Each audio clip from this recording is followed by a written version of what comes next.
ዲያቆን ምህረት ይሄንን ከየት ነው ያገኘኸው? እንዴት ነው? እኔ ማወቅ ፈልጋለሁ ስለ እምነቴ። ብዙዎች የሚጠይቁት ጥያቄ ነው እና ኮሜንትም ላይ አይተሃል። ስለ እምነቴ ባለማወቄ ቆጭቶኛል፣ ማወቅ ፈልጋለሁ ስለ እምነቴ። ምንድን ነው የምትመክረን? አንተ እንዴት ነው እንደዚህ በወጣትነት ህይወትህ ወደ አባቶች ትምህርት እንደዚህ ዘልቀህ የገባኸው? በዛ አስቸጋሪ ጊዜ ውስጥ እንዴት ነው እንደዚህ ልታደርግ የቻልከው? እና ምንድን ነው የምትመክረን የሚል ጥያቄ እያቀረቡ ነው። እና ከአንተ ተሞክሮ ምንድን ነው የምትመክራቸው ነገር? ምንድን ነው ወደዚህ ነገር የሳበህ ነገር? ምንድን ነው እንድትመጣ ያደረገ ነገር ምንድን ነው? እንግዲህ ቤተሰብ ትንሿ ቤተክርስቲያን መሆኗ ቅዱስ ዮሐንስ አፈወርቅ አስረድቶናል። ስለዚህ ይሄ ጥያቄ ለአንተ ነው መሰጠት ያለበት። ለምን በእውነቱ እኔ ምን አውቄ እድሜ ልኬ ከአንተ የተማርኩ አብረን ወደ ቤተክርስቲያን ወደ ትምህርት ቤት ስንሄድ የ40 ደቂቃ የመኪና ጉዞ ሁሌም የምናነበው የነገረ መለኮት መጽሐፍ ነው ወይም የአባቶች መጽሐፍ እና ያነበብን ደግሞ አንዳንድ ያስቆምከኝ የተነጋገርን ያን ጽሁፉ በጣም ከባድ ከሆነ እኔ በሚገባኝ መንገድ ያስረዳኝ። እሱ ብቻ ሳይሆን ያው የአእምሮ እውቀትም አለ፣ ነገር ግን የልብም አለ እና አብረን ስንጸልይ እንደ ቤተሰብ ስንጸልይ መጽሐፍ ቅዱስ አብረን ስናነብ ማታ ማታ አንዳንዴም ደግሞ አንተ ያስነሳኝ እስኪ አስተምረን እያልከኝ ስትጋብዘኝ ይህ ሁሉ በጣም ነው የረዳኝ። ስለዚህ የልጅነቴን ነገር ሳስብ ያው ገናም ልጅ ነኝ፣ ግን የልጅነቴን ነገር ሳስብ አንተ ያስተማርከኝ ነገር ነው አሁን ይዤ ለነ ክሊፍ ለነ ስቶርት ያቀረብኩት እንጂ የራሴ ነገር ሳይሆን የተሰጠኝ ነገር ነው እና ይሄም ደግሞ ለብዙ ወላጆች ጥሩ መልእክት እና ትልቅ መልእክት ነው።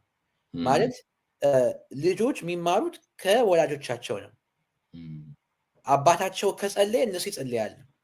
እናታቸው ከጾመች እነሱም ይጾማሉ። ስለዚህ ልጆች በመንፈሳዊ ህይወት ለመንፈሳዊ ህይወት ትኩረት ካልሰጡ አብዛኛው ጊዜ ምክንያቱ ወላጆቻቸው ለመንፈሳዊ ህይወት ትኩረት ስላልሰጡ ነው። ስለዚህ ብዙ ጊዜ እኛ ልጆች እያለን ነው የምናስበው፣ ግን መጀመሪያ በትህትና ነው። ግን ወላጆችም እናንተም የራሳችሁን ህይወት ማሰብ፣ ማየት፣ ማሰላሰል አለባችሁ። እናንተ ንስሐ ካልገባችሁ እንዴት ነው ልጆቻችሁ ንስሐ የሚገቡት? ስለዚህ ያ ነው። ይሄ ትልቅ ብዙ ልጆች የሚጠይቁት ጥያቄ ነው። ለምሳሌ ልጆችን ቅዱስ ቁርባን ጋር ደርሰው እነሱ ይሸሻሉ። ከዛ ላይ ልጆቹ ሲያድጉ ደግሞ እነሱም አይተው መቁረብ ያቆማሉ።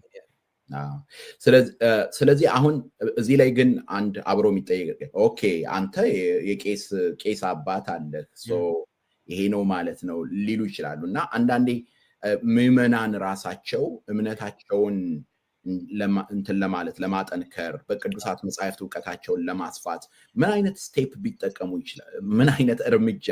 እንግሊዘኛው እኔ እንግሊዘኛ እየተናገርኩ ነው ማለት ነው፣ አንተ በአማርኛ እየተናገር ምን አይነት እርምጃ ቢጠቀሙ ጥሩ ነው ብለህ ታስባለህ? ለምንድን ነው ይሄን የምለው? አንተ ያለህን እድል ሌሎቻችን አላገኘነውም ሊሉ ስለሚችሉ ምንድን ነው ማድረግ ያለባቸው? ተግባራዊ የሆነ ፕራክቲካል የሆነ ተግባራዊ የሆነ እርምጃ ምናልባት ከአንተ የሚመጣ ካለ።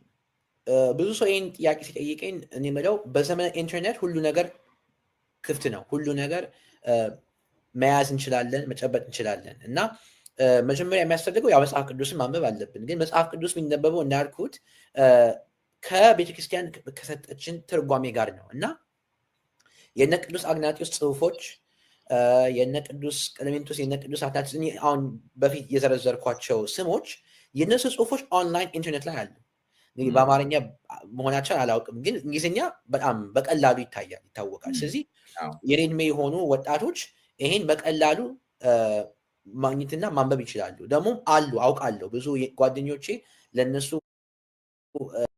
ነግሬያለሁ፣ ሄደው ያነበቡ በጣም አይቻለሁ በአይኔ። አንዳንዶቹ ራሱ በስመ አብ ወወልድ ወመንፈስ ቅዱስ ማለት የማይችሉ ልጆች ያነበቡ የአባቶችን መጽሐፍ በማንበብ ምስጢረ ሥጋዌን ሲተነትኑ፣ ምስጢረ ሥላሴን ሲተነትኑ አይቻለሁ እና ይቻላል። ተለውጠው በአንዴ ተለውጠው። አዎ ለምን እስመ አልቦ ነገር ዘይሳነው እግዚአብሔር እና እግዚአብሔር የሰጠን ትልቅ የሆነ ከወርቅ በላይ የሆነ ምርጥ የሆነ ነገር አለ። ለእግዚአብሔር የሚሳነው ነገር የለም። ለእግዚአብሔር የሚሳነው ነገር የለም። አዎ እውነት ነው። ስለዚህ ከወርቅ ይልቅ ምርጥ የሆነው የአባቶች ጽሑፍ አሉ እና እሱን ማንበብ በጣም ይረዳን። መጽሐፍ ቅዱስን ማንበብ በጣም ይረዳን። መጽሐፍ ቅዱስ ስናንብ ብዙ ጊዜ ሐዲስ ኪዳንን ብቻ ነው የምናነበው እና አንዳንዴ ሐዲስ ኪዳንን አንብበን የብሉይ ኪዳንን ኮንቴክስት ነው በአማርኛ ኮንቴክስት አውድ የብሉይ ኪዳንን አውድ ካላወቅን ወይም ካላነበብን አይገባንም ብዙ ጊዜ። ለምን ሐዲስ ኪዳን የተጻፈው እንግዲህ በአይሁድ ክርስቲያኖች ነው። ስለዚህ እነሱ ብሉይ ኪዳን አንብበዋል። ቅዱስ ጳውሎስ የኦሪት መምህር ነው፣ ፈሪሳዊ ነው። ስለዚህ ሐዲስ ኪዳንን በበለጠ ሁኔታ ለማወቅ ብሉይ ኪዳንን ማንበብ ያስፈልጋል። በተለይ ኦሪት ዘፍጥረት፣ ዘጸአት፣ ኦሪት ዘዳግም፣ ኦሪት ዘሌዋውያን፣ ኦሪት ዘኍልቍ በአጠቃላይ እነዚህ መጀመሪያ 5 መጽሐፍ ቶራ የሚባሉት ኦሪት የምትባለው ክፍል መነበብ አለባት።